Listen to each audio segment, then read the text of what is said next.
Hello everyone, in this video I'm going to demonstrate how to install remote desktop on your Raspberry Pi, and in upcoming video I'm going to even demonstrate how to set up the RetroPie gaming setup on your Raspberry Pi as a standalone application so that you can follow the same tutorial on even an Ubuntu or Linux Mint operating system. So let's get started. First thing is that ensure that you have the OS up to date by executing sudo apt update.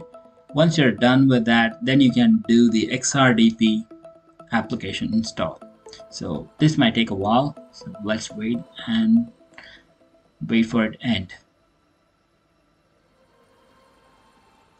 Once we're done with it, let's go ahead and install XRDP. So XRDP, this is the remote desktop client for your Raspberry Pi, and we are going to configure this as a server. Okay, let me go ahead and install it. This might take a while. So the installation has begun. So let me go ahead first increase the font of this. Okay, that should do it. And before we go forward, let me check if the services of the XRDP is working. So system control show must be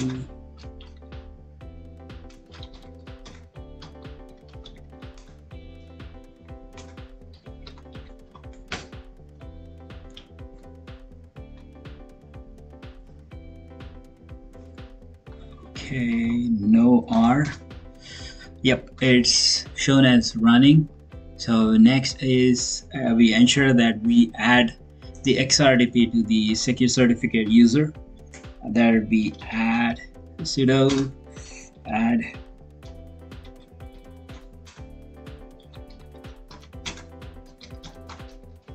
so this is needed for the secure certificate, for communication or secure shell. So that's pretty much it.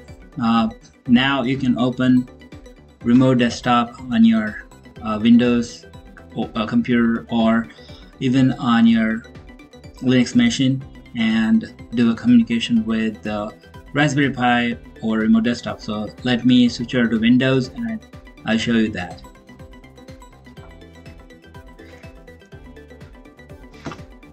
Now go to the Windows and type remote. You should open the remote desktop. This is the IP address of my Raspberry Pi, and along with that you can enter the username here itself so that it gets saved, or you can keep it blank for now. And the experience, it will be by default like detect connection automatically, but you can always go ahead and override based on your connection settings. That's pretty much you need to worry about it, and go ahead and connect. It should connect to the remote desktop. Session should be XORG, and the username is Pi in case of Raspberry Pi, and the Raspberry Pi password, the default password is Raspberry. Tap on OK, and that's it. Now you have remote desktop to Raspberry Pi. By doing this, you should easily avoid hooking up a monitor and a keyboard Raspberry Pi, and you should be able to do most of the things here. And as you can see, I'm able to load the terminal. I can even go ahead and, I believe, shut it down. Yep. So again, for more smoother experience, just keep the remote desktop connection as auto detect. Based on your internet speed, it would optimize the connection. So that's pretty much it I had in this video. Do like and subscribe for more videos like this. Thank you.